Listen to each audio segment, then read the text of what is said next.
നമുക്ക് ആദർശിന്റെയും നയനയുടെയും ഇന്നത്തെ നല്ലൊരു കഥ കേട്ടാലോ? വീഡിയോ ഇഷ്ടപ്പെടുവാണെങ്കിൽ ഒന്ന് ലൈക്ക് ചെയ്ത് ഹൈപ്പ് ചെയ്യാൻ മറക്കരുതേ. അങ്ങനെ നമ്മൾ കാണുന്ന അനന്തപുരിയിൽ എല്ലാവരും നല്ല ടെൻഷനിൽ തന്നെയാണ്. കാരണം ഈ ഡിസൈൻ ഫെസ്റ്റ് എല്ലാവർക്കും അത്ര പ്രധാനപ്പെട്ട ഒന്നാണ്. ആ സമയം ജാനകി പറഞ്ഞു, ഉറപ്പായിട്ടും അതിന് വിജയിക്കുമെന്ന് തന്നെയാണ് എന്റെ കണക്കൂട്ടല്. കാരണം അവൻ MD ആയതിനു ശേഷം വിജയം മാത്രമല്ലേ വന്നിട്ടുള്ളൂ. ഉറപ്പായിട്ടും ഇതിനകത്തോ അവൻ വിജയിക്കും. അപ്പോഴേക്കും അജയൻ പറഞ്ഞു, എടി അത് നായനമ്പോളുടെ കഴിവ് കൊണ്ട്. അങ്ങനെയൊന്നും പറയല്ല ചേട്ടാ. അച്ഛൻ പറഞ്ഞ എന്താ, വിജയിക്കുവാണെങ്കിൽ അത് അനിയുടെ ക്രെഡിറ്റ് കൊണ്ടാ. അനി MD ആയതിനു ശേഷമല്ലേ. അപ്പോഴേക്ക് ജയൻ പറഞ്ഞു, അതെ അനി ക്രെഡിറ്റും കാര്യങ്ങളൊക്കെ എടുത്തോട്ടെ, അതിനകത്ത് ഇവിടെ ആർക്കും ഒരു പ്രശ്നമില്ല. അല്ലെങ്കിലും ഇനിയിപ്പം നയനമോള് വിജയിച്ച് കഴിഞ്ഞാലും ആദർശ് ഇങ്ങോട്ടേക്ക് വന്നാൽ പോലും ഇനിയിപ്പോൾ അവൻ കമ്പനിയുടെ MD ആവാനായിട്ടൊന്നും പോകുന്നൊന്നുമില്ല. ഞങ്ങളെപ്പോലെ തന്നെ ആയിരിക്കും അവനും. അവൻ ഇവിടെ ഞങ്ങളെപ്പോലെ തന്നെ തുടരത്തുള്ളൂ, അല്ലാതെ MD സ്ഥാനത്തേക്കൊന്നും അവൻ പോകത്തില്ല. ദേവേന് പറഞ്ഞു, അത് ശരിയാ, അവൻ അതിനൊന്നും ഒരു താല്പര്യം കാണത്തില്ല. അവന്റെ അനുജൻ അനി MD ആയിട്ടിരിക്കുന്ന കാണാനായിട്ടായിരിക്കും അവനും താല്പര്യം. അല്ലാതെ അവന് അനിയുടെ സ്ഥാനമാനങ്ങൾ തട്ടിയെടുക്കണമെന്നൊന്നും ഒരിക്കലും ആഗ്രഹമില്ല എന്ന് പറഞ്ഞു. അവർക്കെല്ലാവർക്കും ഒരേ പ്രാർത്ഥന മാത്രമേ ഉണ്ടായിരുന്നുള്ളൂ, എങ്ങനെയെങ്കിലും ജയിക്കണം എന്നുള്ള ചിന്ത. പക്ഷെ ജാനകിക്കാണെങ്കിലും ഭയങ്കര അഹങ്കാരമാണ്. തന്റെ മോൻ കാരണമാണ് ഈ ക്രെഡിറ്റ് ഒക്കെ കിട്ടുന്ന എന്നൊക്കെ ഒരു ചിന്തയായിരുന്നു ജാനകിയുടെ മനസ്സിൽ. ഇതേ സമയം മുത്തശ്ശനും മുത്തശ്ശിയും കൂടെ പൂജാമുറി വലിയ പ്രാർത്ഥന തന്നെയാ. ജയിക്കണമല്ലോ, നിസ്സാര കാര്യമൊന്നുമല്ലത്. ഒടുവില് മുത്തശ്ശനോട് പറഞ്ഞു, നല്ല ടെൻഷൻ ഉണ്ടല്ലേ? ഉണ്ട് വസുന്ധരെ, അറിയാലോ നയനമോൾ ഇപ്പൊ റെസ്റ്റ് എടുക്കേണ്ട സമയമാണ്. ഈ സമയത്താണ് നയനമോൾക്ക് ഇത്ര ടെൻഷനും കാര്യങ്ങളൊക്കെ വന്നിരിക്കുന്നത്. ഈ മത്സരത്തിൽ വിജയിച്ചില്ലെങ്കിൽ അത് നയനമോളെ നന്നായിട്ട് ബാധിക്കും. അത് മാത്രമല്ല നമ്മുടെ ജ്വല്ലറിയെയും ബാധിക്കുന്ന കാര്യമാണ്. ഇതിനകത്ത് വിജയിച്ചേ മതിയാവുള്ളൂ. ചിലപ്പോൾ ഇദ്ദേഹം ഇത്രമാത്രം ഇതിനു മുമ്പ് പ്രാർത്ഥിച്ചിട്ടുണ്ടായിരിക്കില്ലല്ലേ? ഇല്ല, ശരിക്കും പറഞ്ഞ് ഇന്നത്തെ ദിവസം പ്രാർത്ഥിക്കുന്നത്ര ഈ അടുത്ത കാലത്തൊന്നും ഇങ്ങനെ പ്രാർത്ഥിച്ചിട്ടില്ല. എത്രയും പെട്ടെന്ന് എല്ലാം റെഡിയാവണമെന്ന് മാത്രമേ ആഗ്രഹമുള്ളൂ. ഈ ഫെസ്റ്റ് നമ്മൾ വിജയിക്കണം, അത് നിർണായകമായ ഒരു മത്സര വസ്തുത. അതുകൊണ്ടാണ് ഞാൻ ഇങ്ങനെ മനോവിരി പ്രാർത്ഥിക്കുന്നത്. ആ അബി എന്ന് പറയുന്നവനെ ഈ വീട്ടിൽ നിന്ന് പുറത്താക്കാനുള്ള സമയം കഴിഞ്ഞതാ. അപ്പോഴേക്കും മുത്തശ്ശി പറഞ്ഞു, അതിന് നവ്യ അവനെ അവിശ്വസിക്കാത്തടത്തോളം കാലം അവനെ പുറത്താക്കാൻ പറ്റില്ലല്ലോ. അത് ശരിയാ, പക്ഷെ ഒരു ദിവസം വരും പുറത്തു പോകേണ്ടവൻ അവനായിരുന്നു, എന്നിട്ട് പുറത്തു പോയത് ആദർശാണ്. സാരമില്ല, അധികം വൈകാതെ തന്നെ അബി പുറത്തു പോയിക്കോളും. അവന് ഈ വീട്ടിലുള്ളിടത്തോളം കാലം ഈ വീട്ടിന് നാശങ്ങളും നഷ്ടങ്ങളും മാത്രമേ ഉണ്ടാകത്തുള്ളൂ.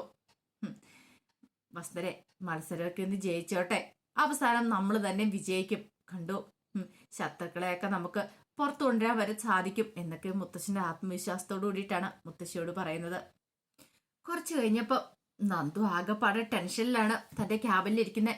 നന്ദുവിന്റെ മനസ്സിലേക്ക് അനിയെക്കുറിച്ചുള്ള ചിന്തകളൊക്കെ വരുവാണ്. എന്ത് ചെയ്യണമെന്ന് അറിയില്ല. അവന്റെ ആയിട്ടുള്ള എൻഗേജ്മെന്റ് ഞായറാഴ്ചയാണ്. അതൊക്കെ ഓർത്തിപ്പോ നന്ദുവിന്റെ സമനില തെറ്റുന്ന പോലെ തോന്നി. അപ്പോഴേക്കാണ് ASI സക്കറിയ അങ്ങോട്ടേക്ക് വരുന്നത്. സക്കറിയ വന്നിട്ട് പറഞ്ഞു, മേഡം കോളനി പ്രശ്നമാന്ന് പറഞ്ഞു. അപ്പോഴേക്കും നന്ദു ചാടി എഴുന്നേറ്റു. അതിന് മേഡം കോളനിയിലേക്കൊന്ന് വരണമെന്ന് പറഞ്ഞു. എടോ, തനിക്കൊക്കെ എന്താ ഒട്ടും ബോധമില്ലേ? ഒരു പ്രശ്നം ഉണ്ടായി കഴിഞ്ഞാൽ ഉടനെ ഞാൻ അങ്ങോട്ടേക്ക് പറഞ്ഞില്ലേ, തനിക്കൊന്നും പോയി അത് കൈകാര്യം ചെയ്യാൻ പറ്റില്ലേ? അല്ല മേഡം, അത് പിന്നെ ഞാൻ എന്തിനാടോ താനീ കാക്കിയൊക്കെ ഇട്ടുകൊണ്ട് നടക്കണേ? ഊരി വെച്ചിട്ട് വീട്ടിൽ പോയി ഇരുന്നുകൂടെ? എന്തിനാ കൂടുതൽ പറയണേ? ഒരു പ്രശ്നം ഉണ്ടായി കഴിഞ്ഞിട്ടുണ്ടെങ്കിൽ അതിനെ നേരിടാൻ പറ്റില്ല.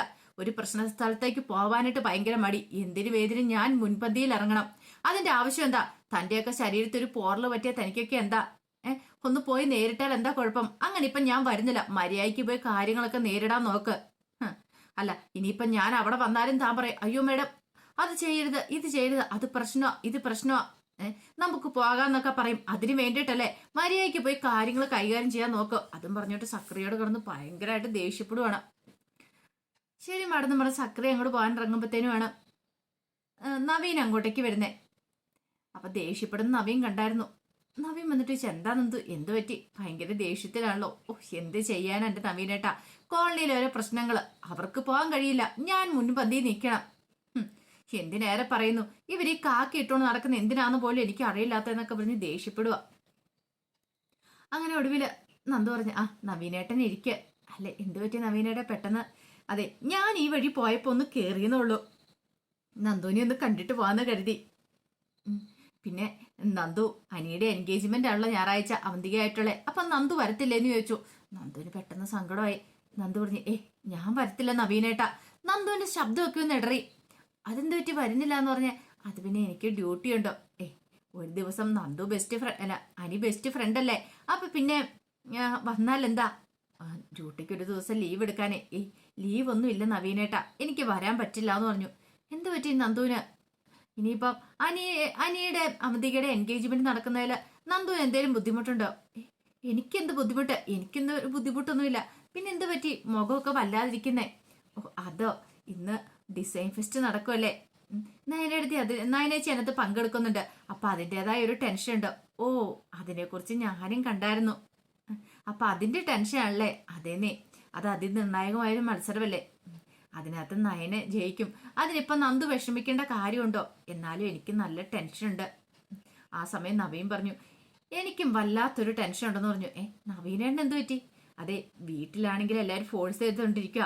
അനിയുടെ 2ാം കല്യാണം അവിടെ നടക്കാൻ പോകുന്നു, എന്റെ 1ാമത്തെ കല്യാണം പോലും നടന്നിട്ടില്ല എന്നും പറഞ്ഞുകൊണ്ട്. ആഹാ, അത് കൊള്ളാലോ. എങ്കിൽ പിന്നെ നവീനേട്ടന്റെ കല്യാണം എത്രയും പെട്ടെന്ന് നടത്താൻ മേലേ? അതിന് ആ പെൺകുട്ടിയോട് ഞാൻ ഇഷ്ടം തുറന്നു പറഞ്ഞിട്ടില്ല. ആ പെൺകുട്ടിയോട് എത്രയും പെട്ടെന്ന് തന്നെ ഇഷ്ടം തുറന്നു പറയാൻ നോക്ക്. പോലീസുകാരി എന്നല്ല പറഞ്ഞ. അതെ, പോലീസുകാരിയെ വീട്ടിലാർക്കും ഇഷ്ടമില്ലെന്നറിയാലോ. അമ്മയ്ക്ക് താല്പര്യമില്ല. പക്ഷെ ഞാൻ എന്തായാലും വിവാഹം കഴിക്കുന്നുണ്ടെ ആ പെൺകുട്ടിയെ മാത്രമേ കഴിക്കുള്ളൂ. എങ്കിൽ നവീനേട്ടാ എത്രയും പെട്ടെന്ന് തന്നെ ഇഷ്ടം തുറന്നു പറയണം. പറയാതിരിക്കാൻ പറ്റില്ല. ഇനി അധിക ദിവസം മുന്നോട്ട് കൊണ്ടുപോകാൻ പറ്റില്ല എന്ന് പറഞ്ഞു. എന്താണെങ്കിലും അധികം വൈകാതെ ഞാൻ ആ പെൺകുട്ടിയോട് ഇഷ്ടം തുറന്നു പറയും. അല്ല നന്ദുവിന് കല്യാണമൊന്നും വേണ്ടേ? എനിക്ക് അന്ന് സെറ്റ് ആകത്തില്ല. എന്താ അങ്ങനെ പറഞ്ഞേ? എനിക്ക് എന്താണ് ഈ ജോലി കല്യാണോ എല്ലാം കൂടെ മുന്നോട്ട് കൊണ്ടുപോകാൻ ഭയങ്കര ബുദ്ധിമുട്ടുള്ള കാര്യമാണ്. അല്ല, നന്ദുവിനെതിരായിട്ട് ആരോടും ഒരു പ്രണയമൊന്നും തോന്നിയിട്ടില്ല? അങ്ങനെയൊന്നും എനിക്ക് ആരോടും പ്രണയം തോന്നിയിട്ടില്ല നവീനേട്ടാ. പ്രണയം തോന്നാനായിട്ട് എനിക്ക് അങ്ങനെ മനസ്സിലുണ്ടെങ്കിൽ ഒരാളെ കണ്ടു കിട്ടണ്ടെന്ന് ചോദിച്ചു. അങ്ങനെയാണ് നന്ദു പറയുന്നത്. അനിയെക്കുറിച്ചുള്ള ഇഷ്ടവും അനിയുമായിട്ടുള്ള പ്രണയത്തെക്കുറിച്ചൊന്നും നവീനോട് പറഞ്ഞില്ല. അപ്പോഴേക്കും നവീന് സമാധാനമായി. ആ സമയത്ത് നന്ദു പറഞ്ഞു, ഈ കല്യാണവും അതുപോലെ തന്നെ ജോലി ഒരുമിച്ച് കൊണ്ടുപോകാന്ന് പറഞ്ഞാൽ ഇത്ര റിസ്ക് ഉള്ള കാര്യമാണ്. വെറുതെ എന്തെങ്കിലും പ്രശ്നം ഉണ്ടാകുന്നത്. അതുകൊണ്ട് ഒറ്റത്തിടിയായിട്ട് ഇങ്ങനെ മുന്നോട്ട് പോകാൻ തന്നെ തീരുമാനിച്ചിരിക്കുന്നത്. അല്ല, നവീനേട്ടൻ ആ പെൺകുട്ടിയോട് ഇനി ഇഷ്ടം തുറന്നു പറയാൻ പാടില്ലേ? പറയണം. അധികം വൈകാതെ തന്നെ ഞാൻ പറയൂന്ന് പറഞ്ഞു. അങ്ങനെ നവീൻ ഭയങ്കര പ്രതീക്ഷയോട് കൂടിയിട്ടാണ് നന്ദുവിന്റെ അരിയിൽ നിന്ന് പോകുന്നത്. എത്രയും പെട്ടെന്ന് തന്നെ നന്ദുവിനോട് പ്രണയം തുറന്നു പറയണമെന്ന് നവീന്റെ മനസ്സിലും ആഗ്രഹം ഉണ്ടായിരുന്നു. കുറച്ച് കഴിഞ്ഞപ്പോ നവീന് അനാമികയും വേണുവിനും പോയി കാണുവാണ്. പിന്നീട് അവരോട് അവന്റെയും അനിയും തമ്മിലുള്ള എൻഗേജ്മെന്റിനെ കുറിച്ചൊക്കെ പറയുന്നുണ്ട്. എല്ലാം കേട്ട് കഴിഞ്ഞപ്പോഴത്തേനും അനാമിക പറഞ്ഞു, അവന്റെ എൻഗേജ്മെന്റ് നടന്നു കഴിഞ്ഞാൽ പിന്നെ ഞങ്ങൾക്ക് കിട്ടാനുള്ളതൊക്കെ കിട്ടുമോ? അതൊക്കെ കിട്ടും. എൻഗേജ്മെന്റ് നടക്കണം, എങ്കിൽ മാത്രമേ കിട്ടത്തുള്ളൂ. കാരണം കല്യാണത്തിന് മുമ്പ് നിങ്ങൾ വില പേശണം. അങ്ങനെ വില പേശിയാൽ മാത്രമേ നിങ്ങൾക്ക് കിട്ടാനുള്ളത് കിട്ടുള്ളൂ. എൻഗേജ്മെന്റ് നടക്കാതിരുന്നിട്ട് കാര്യമൊന്നുമില്ല. അത് നടക്കട്ടെ, നടക്കുക തന്നെ നല്ലതെന്ന് പറഞ്ഞു. അപ്പോഴേക്കും വേണു പറഞ്ഞു, എന്റെ സാറേ, അതിന് ഇനിയിപ്പം ഞങ്ങൾക്ക് തരാനുള്ളത് തരാതിരിക്കും അവര്. അങ്ങനെയൊന്നും തരാതിരിക്കത്തൊന്നുമില്ല. കാരണം എൻഗേജ്മെന്റ് നടന്നു കഴിഞ്ഞിട്ടുണ്ടെങ്കിൽ പിന്നെ അവർക്ക് ഡിവോഴ്സ് എന്ന് പറയുമ്പോൾ എത്രയും പെട്ടെന്ന് തന്നെ വേണമല്ലോ. അപ്പൊ അതിനു വേണ്ടിയിട്ട് നിങ്ങളെ സ്വാധീനിക്കാനായിട്ട് അവരെന്താണെങ്കിലും വരാതിരിക്കില്ല. ഇത് കേട്ട് കഴിഞ്ഞപ്പോ വേണു പറഞ്ഞു, അത് ശരിയാ. പിന്നെ ഈ എൻഗേജ്മെന്റ് നടന്നു കഴിഞ്ഞിട്ടുണ്ടെങ്കിൽ സാറിനാണല്ലോ അതിന്റെ ഗുണം. എനിക്കെന്ത് ഗുണം എന്ന് നവീൻ ചോദിച്ചു. സാറിന് നന്ദുവിനെ സ്വന്തമാക്കാലോ.